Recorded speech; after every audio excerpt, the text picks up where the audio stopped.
I must say I'm a regular listener to yourself and your colleagues as well. What I would say is, in regards to what you've been saying earlier on, I see obviously you and one of the previous callers have gone on about Trump being a racist. Now, I think that it's a bit far-fetched. He obviously has come out with things that are very stupid to say. However, what I will say in regards to that is, in regards to the ethnic minority employment rate in America, it's at a record low now. So, yeah, and mate, the racism line is about telling people who were born in America to go back where they came from. So let's just park that and move on. I appreciate what you're saying. Good, in regards to actually the Trump and Farage interview last night, yes. I did listen to that, and I was quite impressed with what he had to say. Admittedly, obviously, but you already like him, and you don't think he's a racist. Well, I don't think so. I say racist a bit far-fetched. So maybe he's come out with idiotic comments. I'd say but telling people who were born in America to go back where they came from isn't idiotic or far-fetched, my friend. It's racist. No, it's down to interpretation at the end of the day. No, it really isn't. Obviously, we obviously disagree on this issue. However, the point I was going to call to make is... Let me guess. Let me guess what the point you were going to make was. I think it was really bad for Jeremy Corbyn that Donald Trump criticised him, and good for Boris Johnson that he praised him. Well, you hit the nail on the head. I personally do think that is the reason. The best, Go on, let me ask you why. Analogy. Well, the reason I think that is purely I live in Islington, which is a very Remain and obviously Jeremy Corbyn. Mate, I'm going to have to wait. I'm going to have to wait for the biography to find out more details. Why do you think it was bad for Jeremy Corbyn to be criticised by Donald Trump? Well, the US is our biggest ally. There's no denying that. With the US, the US was our biggest ally when Barack Obama told us not to do Brexit. Did you applaud him?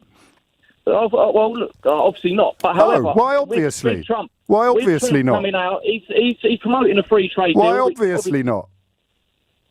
Well, because personally, I've supported Brexit. I don't. So it's got nothing to do with America's status or its relationship with us, and everything to do with whether or not Donald Trump says something you agree with. But anyway, let's just focus on the central question. I'll remind you what it is. Why do you think it's bad for Corbyn to be criticised by Donald Trump?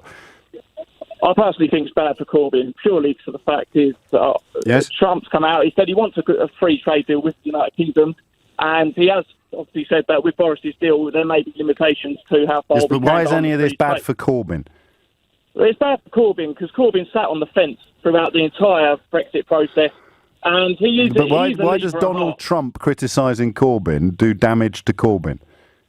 Well, because a lot of people, well, maybe not in London, but when you leave London, people aren't that keen on Corbyn. Obviously, he's got a lot of... Yeah, but that's not an answer to the question I asked, is it? You're telling me about people who already don't like Corbyn. Why would being criticised by Donald Trump be bad for Jeremy Corbyn?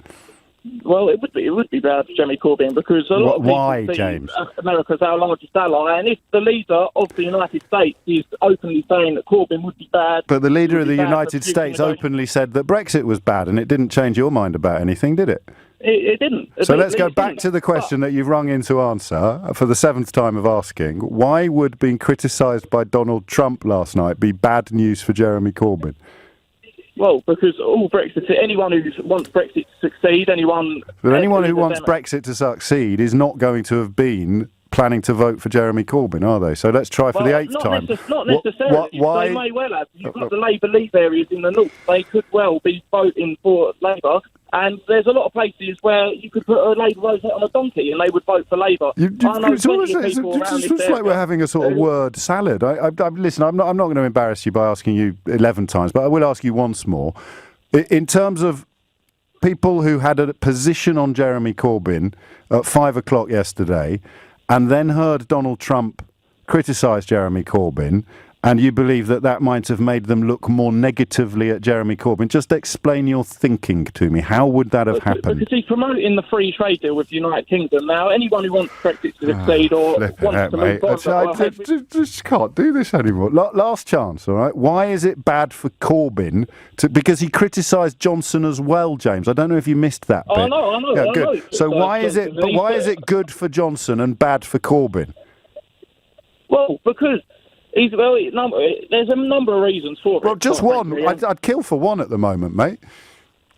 Well, the end of the day, Jeremy Corbyn could potentially become Prime Minister. Now, well we want a good working relationship with our closest But he allies. criticised Johnson's deal as well. He criticised Johnson's deal as well. So how is that good for Johnson? He said Johnson is a great guy on numerous occasions. Yes, but he criticised the withdrawal agreement that the whole election was called about. So how can he be good for Johnson and bad for Corbyn? Well, because he's promoting a free trade agreement. He says he wants a free trade agreement with the United He said he didn't want Johnson. So how is it good for Johnson, for Donald Trump to say, I don't want the thing that you can offer me? He didn't say anything. He didn't say it's not. I've done my bit, honestly. It's not a charity, it's a radio programme.